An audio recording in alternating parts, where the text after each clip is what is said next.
संत ज्ञानेश्वर महाराज हरिपाठ अभंग क्रमांक 11।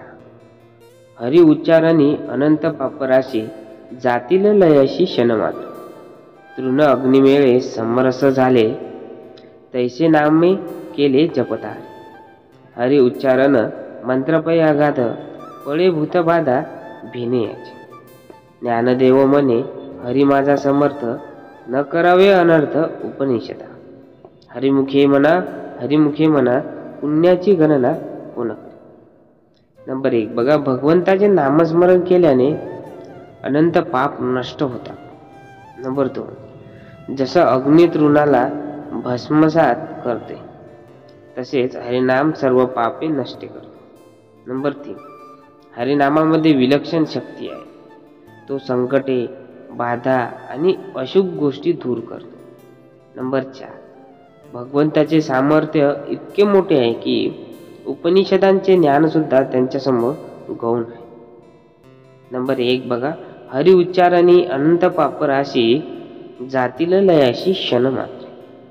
म्हणजेच भगवंताचे नाव घेतल्याने कितीही मोठे पाप असले तरी ती क्षणार्धात नष्ट होतात। जसे अंधारात प्रकाश आल्यावर अंधार नाहीसा होतो तसेच हरिनामाने पापांचे अस्तित्व मिटते। उदाहरण बघा, अजामेळाने मृत्यूसमयी फक्त नारायण म्हटले आणि त्यांचे सर्व पाप धुतले गेले। वाल्मिक ऋषींनी राम नावच जप केल्यावर त्यांचे जीवनच बदलले। नंबर 2 तृण अग्निमेळे समरस झाले तैसे नामे केले जपता हरी। म्हणजे अग्नीशी संपर्क आल्यावर गवत क्षणात जळून जाते, त्याचप्रमाणे भगवंताच्या नामस्मरणाने सर्व अशुद्धता पापे आणि वाईट प्रवृत्ती नष्ट होतात। उदाहरण बघा, संत तुकाराम महाराज म्हणतात, नाम घेतल्याने जन्मोजन्मीचे पापही नष्ट होतात। संत एकनाथ महाराजांनी कीर्तन आणि नामस्मरणाने अनेकांचे जीवन पवित्र केले। नंबर 3 हरि उच्चारण मंत्रपय अगाध पळीभूत बाधा भेने द्यायची। म्हणजेच हरिनाम ही सर्व समस्यांवरची रामबाण औषध।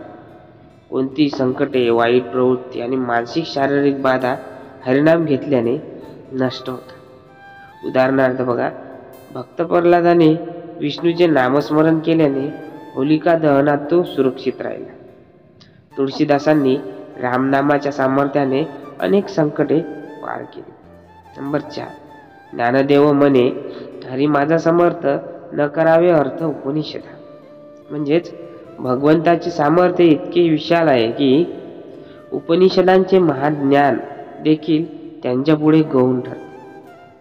भगवंताचे नामस्मरण करून त्यांची कृपा मिळवणे हे सर्वोत्तम साधन आहे।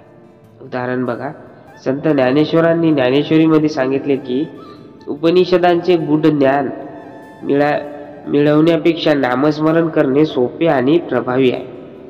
उपनिषदामध्ये ज्ञान आणि तत्वज्ञान सांगितले असले तरी प्रत्यक्ष भगवंताच्या नामस्मरणानेच मोक्ष मिळतो हे नक्की आहे। यावरून असे निष्कर्ष पाळले जाते की नंबर 1 हरिनाम घेतल्याने पाप, संकटे आणि अडथळे नष्ट होतात। नंबर 2 भगवंताच्या नामस्मरणाची ताकद अग्नीसारखी आहे, सर्व शुद्धता जळून निघते। नंबर 3 फक्त भगवंताच्या नावाने संकटावर मात करता येते। नंबर 4 मोठमोठ्या उपनिषदाचे ज्ञान मिळवण्यापेक्षा नामस्मरण करून ईश्वर प्राप्ती करणे सोपे आणि अधिक प्रभावी आहे। म्हणजेच बघा, हरिनाम हा सर्वश्रेष्ठ मंत्र आहे, तो जीवनात आनंद, शांती आणि मोक्ष देतो।